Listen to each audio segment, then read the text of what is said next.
तो हेलो दोस्तों, क्या हाल चाल दोस्तों। आप लोगों को पता है आज खेसारी लाल गए थे कहाँ पे? आप लोगों को पता है कार का वो शोरूम में गए थे प्रमोशन करने, कार जो लॉन्च करने गए थे, नया प्रमोशन करने गए थे। उसी में से एक काफिला है खेसारी लाल यादव के।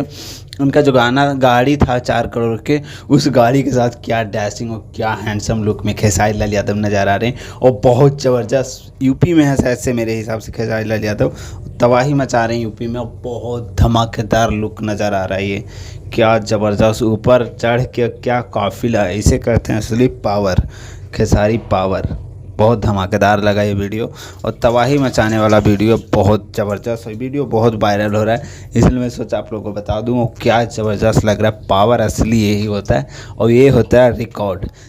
भाई मुंबई में गाड़ी था, मुंबई से दिल्ली में ये गाड़ी मंगवाया गया, यूपी में मंगवाया गया और बिहार के काफिला में भी ट्रेंडिंग स्टार चल रहे हैं, तबाही मचा रहे हैं।